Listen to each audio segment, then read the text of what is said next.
Hello everybody, my name is Joshua and I'd like to welcome you back to another episode of Coffee, Cats, and King, where we will discuss books both new and old.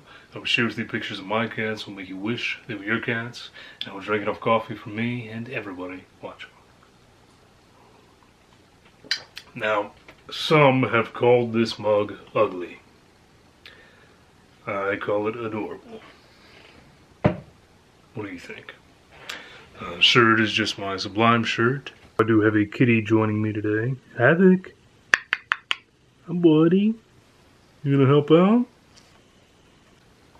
Look at you. You're so cute. Oh, he's not sleepy. Oh. And as for today's video, as the title says, this is my May wrap-up. Yes, I realize that we are at the end of July. Of course, you guys know I missed a lot of wrap-ups in between that time that I kind of disappeared off of YouTube. But I decided that, I gotta get back into it, of course, for these wrap-ups. And May, at least, I wanted to get to because I had some phenomenal reads in May. Before I get into that, just very briefly catch you up on what I am currently reading this last week of July. Physical book, I just started this science fiction collection from Larry Niven titled A Hole in Space.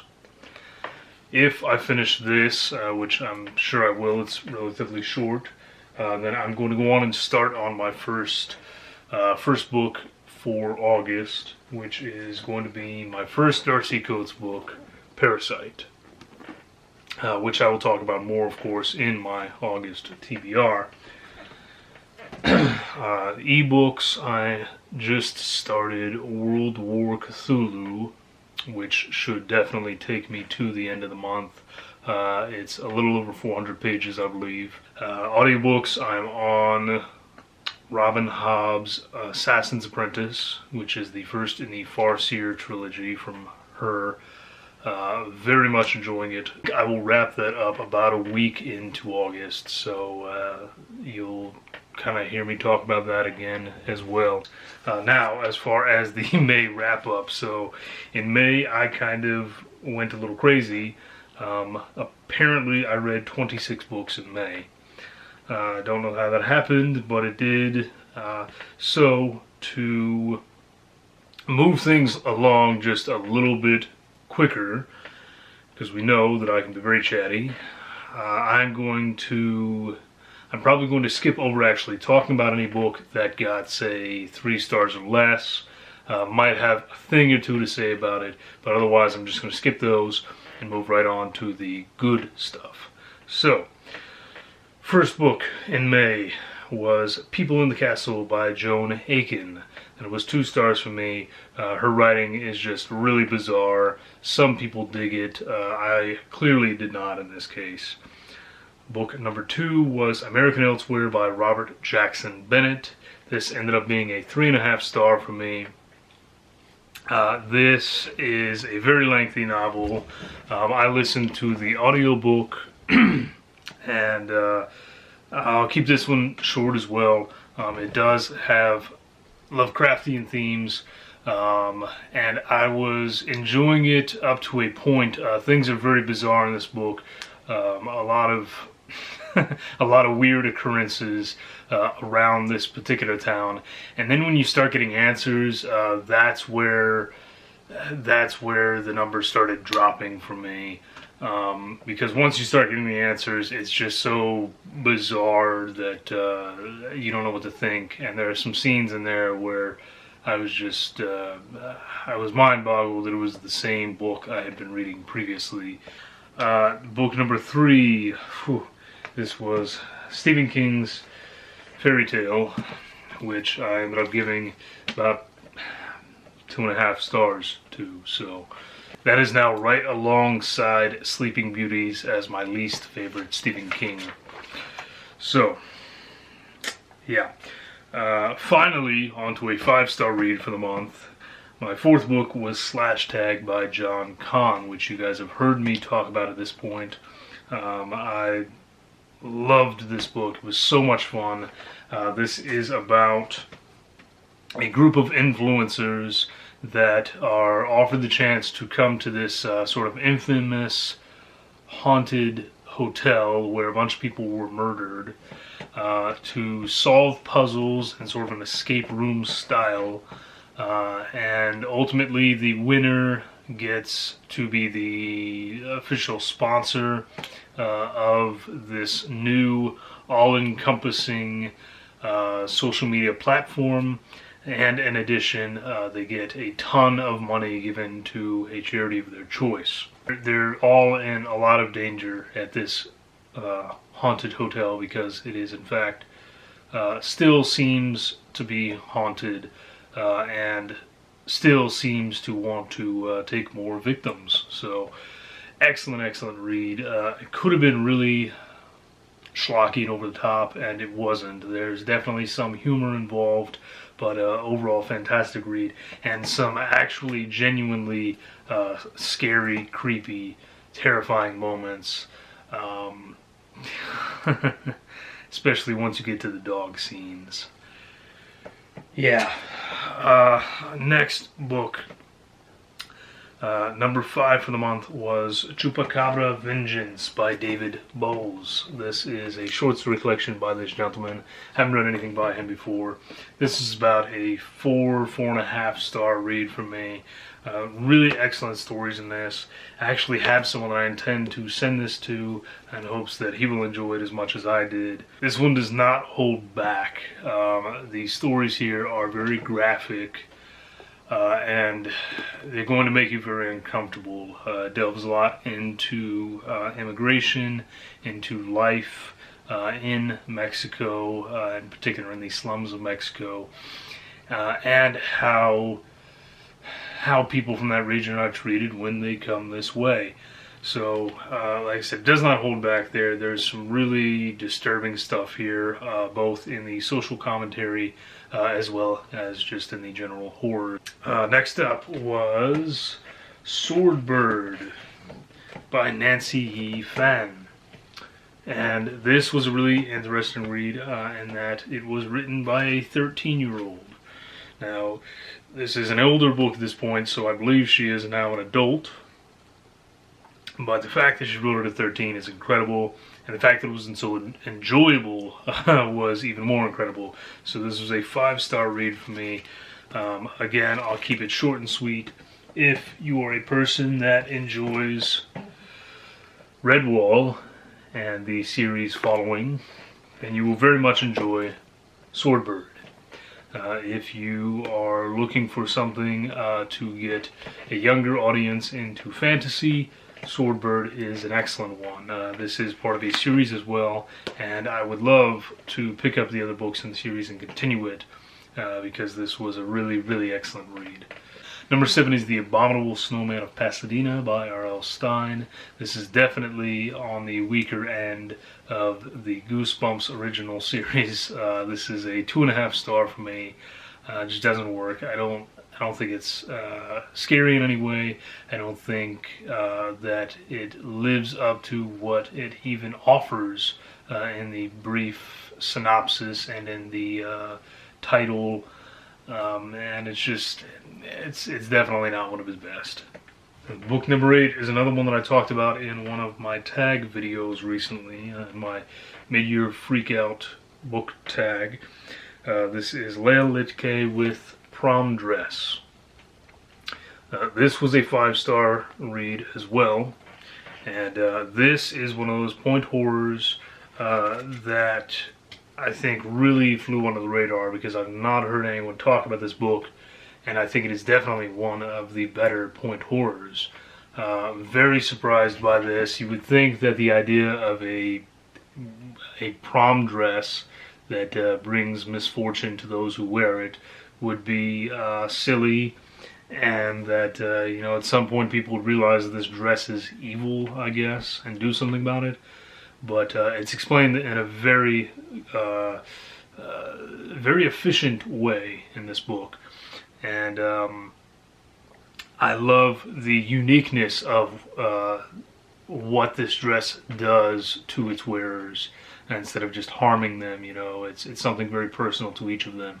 But definitely flew under the radar, I think, for a lot of people. So if you can pick this one up, this is definitely one of the more enjoyable of the point horror. Number 9 was Holiday Horrors by Robert Clark, edited by Robert Clark anyhow. This is 2.5 for me. It was a sort of subpar anthology, so we don't really need to talk about it. Another one I would rather not talk about is Dead Silence by S.A. Barnes, and I know a lot of people dig this one. I absolutely did not. This was, again, a 2.5 star for me, maybe even 2 star if you caught me on a bad day. Number 11 was Publishable by Death by A.C.F. Bookins. This is a cozy mystery about about a woman who opens up a bookshop, new bookstore, very excited, and on opening day she finds a dead body in the back, and things go from there. This was a 3.5 star for me. There are certain elements that I think fell flat, but overall just an enjoyable cozy mystery, and it gets a little bump in points because there are book suggestions throughout, and some of them sounded so great that now they are on my list. So it got that extra half point for that. Otherwise, sort of a run-of-the-mill cozy mystery, but still very much enjoyable, especially if you are a bookish person, which clearly you are watching this video. Number 12 was The True Confessions of Charlotte Doyle. 5 stars, again, which should not be surprising because Avi is a phenomenal writer. Did not read this one as a wee one, so this was my first read, and that did not change my opinions whatsoever in regards to how much I enjoyed this coming in as an adult. This is about Miss Charlotte Doyle, who is supposed to take a very simple ship ride from one place to another to join up with her family, and instead she ends up on a totally different ship than what she is meant to be on. There is mutiny. They are basically one step away from pirates, and she gets swept up into the lifestyle, essentially.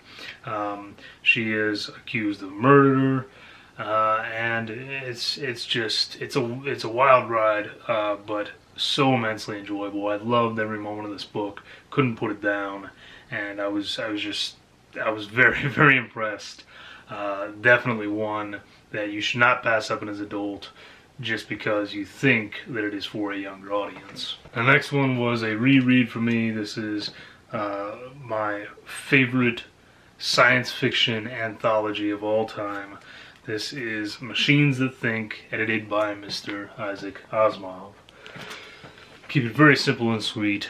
If you're at all interested in robots, in AI, and any sort of intelligence in that realm, then this is a fantastic collection that runs the gamut from the very beginning of computers up through AI that is indistinguishable from typical human beings. Phenomenal collection. I love every moment of it, and this is one that I will always have in my collection and will reread again and again, and it will always be a 5 star for me. Next up was Dead City by Joe McKinney. Now, I recall reading this a long time ago and liking it more than I did this time. This time, I don't know if it's... I don't know what changed, but it was a 2.5 star for me this time. I felt like there's maybe it's just because there's so much zombie fiction out there now that this just didn't hold up. But part of the issue in this is the main character. The main character is very misogynistic.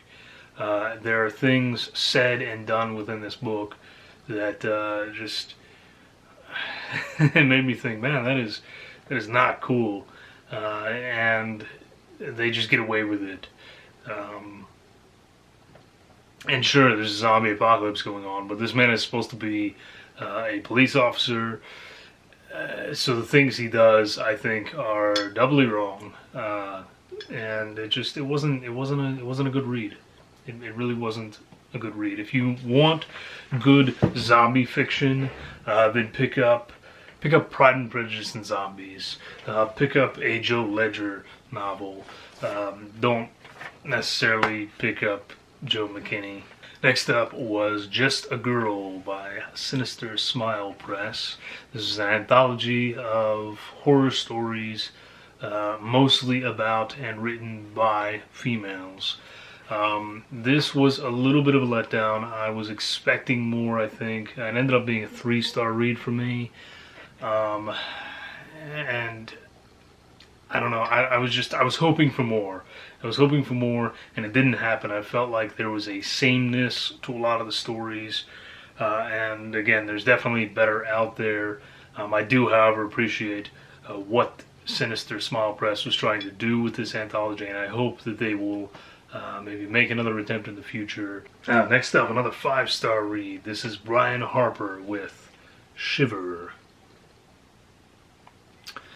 And this is about a killer called the Griffin, who stalks ladies in Los Angeles, kills them, takes their heads as trophies, and we follow a particular homicide detective. We follow the Griffin's next target, who happens to have a tie with this homicide detective, and we follow the Griffin himself. It starts off with a punch and just doesn't let up from there. It's a very quick read, despite being nearly 450 pages, because this is one that just doesn't let off the throttle the whole time. If you were a fan of books such as Thomas Harris's Hannibal or Red Dragon, then Shiver is absolutely a book for you. You need to pick it up. Fantastic. Very much in the realm of Thomas Harris.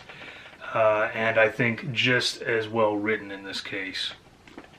Fantastic book for those interested in crime fiction, in thrillers, in horror of a more realistic variety. Number 17 is Hungers as Old as This Land. This was a 4-star for me. I actually enjoyed it more than I thought I would, and more than the 4-star rating probably makes you think. The reason this is 4 stars is because I felt that it's just too. It runs by too quickly. It is very short. And I wanted more. I wanted more world building. I wanted more story.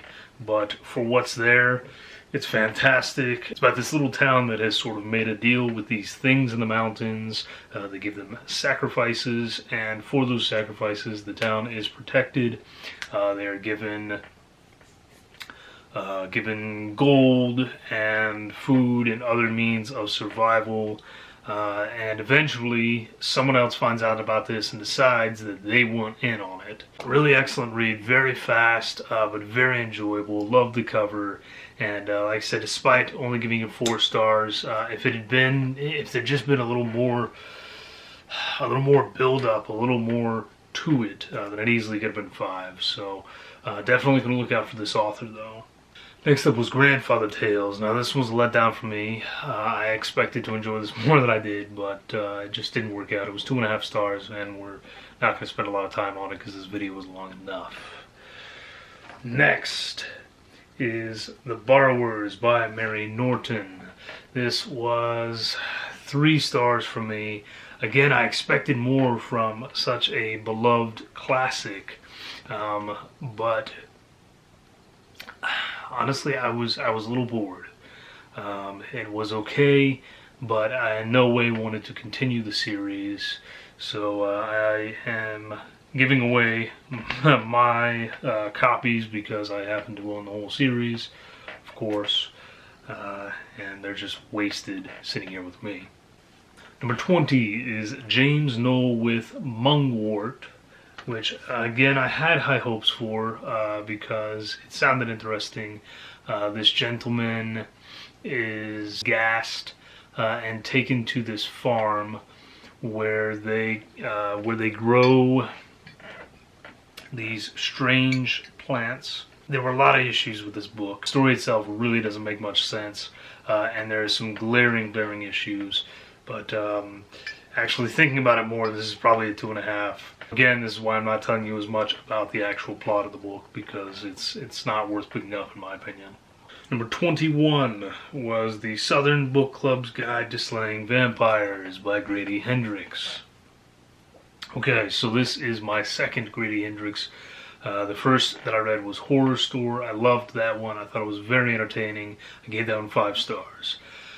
Southern Book Club's Guide to Slaying Vampires, I gave 1 star. I really hated it. And so I don't know what to think at this point when it comes to Grady Hendrix. I have had 2 very opposite ends of the spectrum here, so I don't know where to go from here. But I'm still going to give him a read. I really want to read My Best Friend's Exorcism, for one, as well as We Sold Our Souls. Those are 2 that I really want to get to from him eventually. I'm just hoping that they don't end up letting me down the way that this one did. Number 22 was another R.L. Stine with How I Got My Shrunken Head. This was better than The Abominable Snowman of Pasadena. Still far from my favorite from him, but an enjoyable story nonetheless. This is 3 stars, sort of a middle ground for the original series. Alright. And number 23 we have The Ephestus Plague by Thomas Page. Fantastic book. I loved this one. It was so unique and interesting. This was 5 stars. This is about these massive blind bugs. They're not really beetles necessarily, that come from a hole in the ground one day, and they have these things, as you can see from the picture here, they have these things on the back of them that allow them to kind of create a spark in the same way you would with rubbing 2 sticks together. And obviously this causes much concern. In addition to that, they are extremely dense, much heavier than they should be, and very durable, very hard to kill. And as it says, these things become a plague essentially.